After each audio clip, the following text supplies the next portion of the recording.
Hey everybody, this is Devin with the Workers' Party of Massachusetts, coming to you with our statement on the latest documents released in the Epstein files. Seen a lot of focus on individuals and kind of the conspiracy side of this. Hope this can dispel a little bit of that and center our focus. Um, with another round of publicity around the Epstein files, we're seeing capital make a spectacle of the abuses the ruling class are able to commit. The focus is on exposing individuals, and a belief is produced that this must be the work of a vast conspiracy. But conspiracy is what surfaces when class analysis is rejected. We need to bring it back, front and center. There's no secret cabal that rules the world, no puppet masters. There are institutions, corporations, wealth that insulates, capital that knows no borders, a legal system that can be exhausted with money, cops who have no legal responsibility to serve or protect, who are used to protect private property and violently enforce the social order necessary to continue profit accumulation, humans who are forced to sell themselves through wage labor to survive. We see the monstrosities that have been committed and the lack of consequences, and we feel powerless. We reach for conspiracy, believing that by making all the connections we can gain control.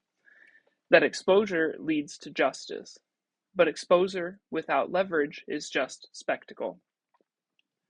Justice won't be realized with the gradual release of more files. There's no secret society we can put behind bars to make the world safe again. There's only class struggle. Struggle against the systems that produce disposable humans, stratified through marginalization, that force us to fragment instead of uniting to seize real power. To find true justice, we have to dismantle the systems that will continue to enable this unchecked predation.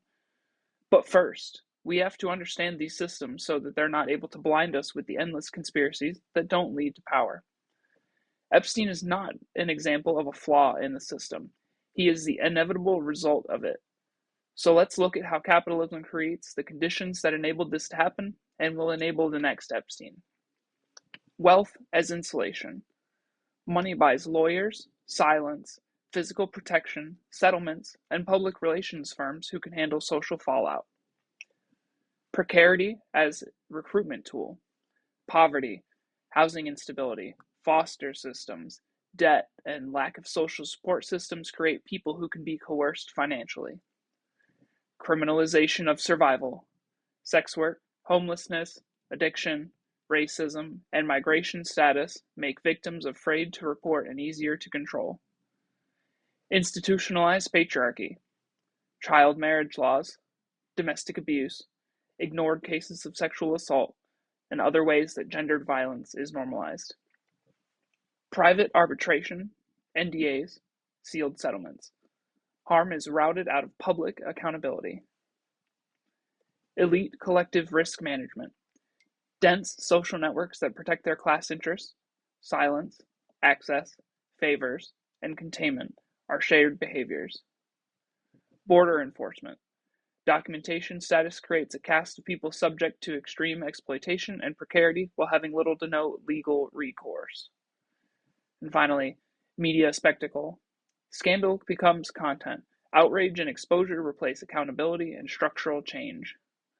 None of these structures require a secret cabal behind the scenes. In fact, even if one existed, the task before us would still be the same.